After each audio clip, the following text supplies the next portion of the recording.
जिस आशिक पे हूँ कुर्बान में आना हजरत वाला हूँ। अल्लाह रब्बुल आलमीन पवित्र कुरान में घोषणा करेছেন या अय्युहल्लज़ीना आमनू हे ईमानदार ও আনফুসাকুম ওয়া আহলিকুম নার যে তুমি নিজে এবং নিজের আহলকে আগে নিজে তারপর নিজের আহলকে কি করো সে আগুন থেকে রক্ষা করো বাঁচাও ওয়াকুদুহান নাস ওয়াল হিজারা যে আগুনের মধ্যে নিক্ষেপ করা হবে মানুষ এবং পাথরকে জাহান্নামের আগুনকে বৃদ্ধি করার জন্য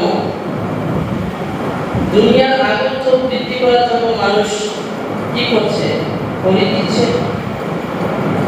অন্য কিছু ব্যবহার করছে কিন্তু জাহান্নামের আগুনকে বাড়ানোর জন্য কি করা হবে মানুষকে দেওয়া হবে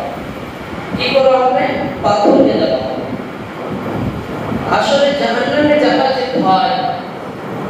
বর্তমানের মধ্যে প্রত্যেকের অন্তরে নেই যদি প্রত্যেকের অন্তরের মধ্যে সে জাহান্নামে যাওয়া আগুনে নিক্ষেপ করা হবে সে ভয় যদি থাকতো তাহলে কখনোই সে আল্লাহর নাফরমানি করতো না। হযরত সাইয়েদনা মালিক বিন দিনার রাহমাতুল্লাহ তাআলা তিনি বলেন যে আমি এক জায়গা থেকে চলে যাচ্ছিলাম দেখলাম এক বাচ্চা সে মাটি দিয়ে খেলছে আর খেলতে খেলতে হঠাৎ করে কান্না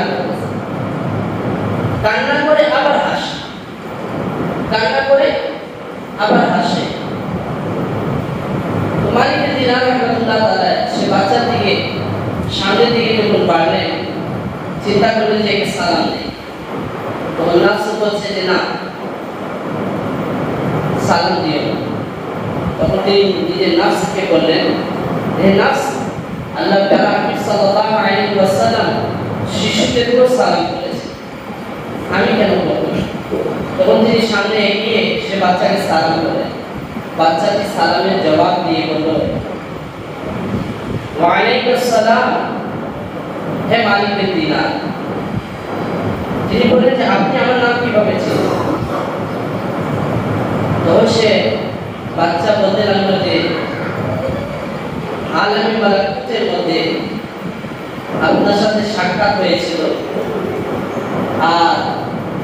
সেখান থেকে আপনার পরিচয়ে আপনাকে আমি চিনি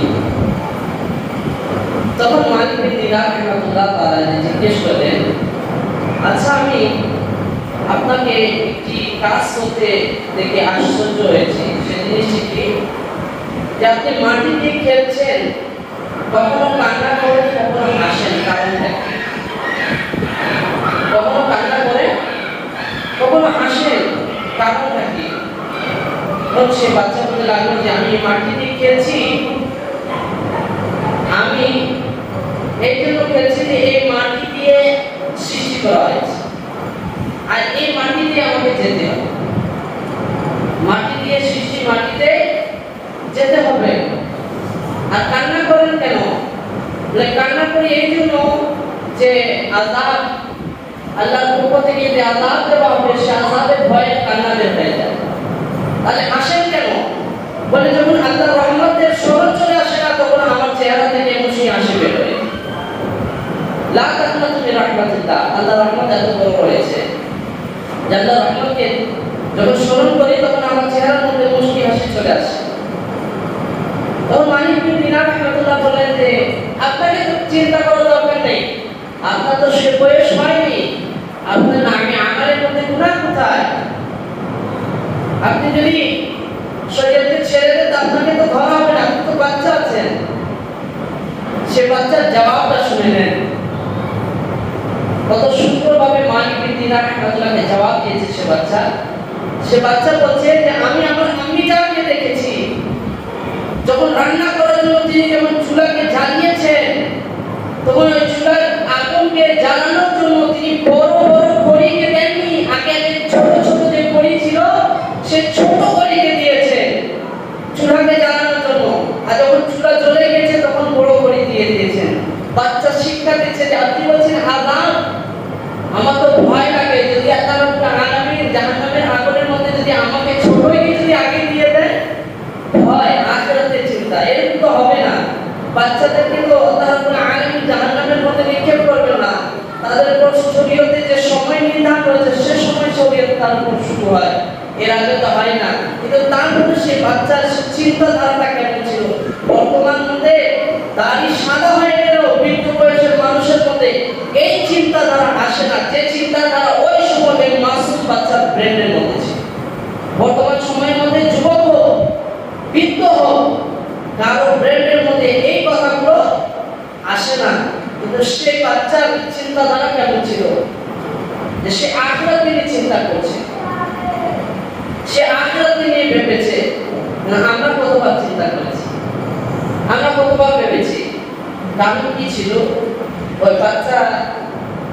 এত কম সময়ের মধ্যে খোদাবির কেন ছিল, আল্লাহর ভয় কেন ছিল, ইত্তাকুল্লাহ কেন ছিল, আযাবের ভয় কেন ছিল, জাহান্নামের ভয় কেন ছিল? কারণ একটাই ছিল, এটা হচ্ছে কি পরিবেশ। একটি হচ্ছে পরিবেশ, একটি হচ্ছে কি পিতামাতার দেওয়া একটি শিক্ষা। বাবা মা যেমন হবে সন্তান তেমন হবে। বাবা মা যদি খোদাবির হয়ে থাকে সন্তানও খোদাবির হয়ে থাকে।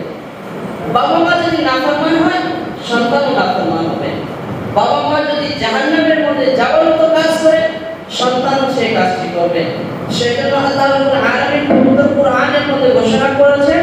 ইয়া আইয়ুহাল্লাযীনা আমানু কু আনফুসাকুম ওয়া আহলিকুম নারা ওয়া কুদুহান নাস ওয়াল হিজারা, যে তোমরা নিজের পরিবারকে জাহান্নামের আগুন থেকে বাঁচাও, যেটা ইন্ধন যার মধ্যে নিক্ষেপ করা হবে মানুষ এবং পাথরকে।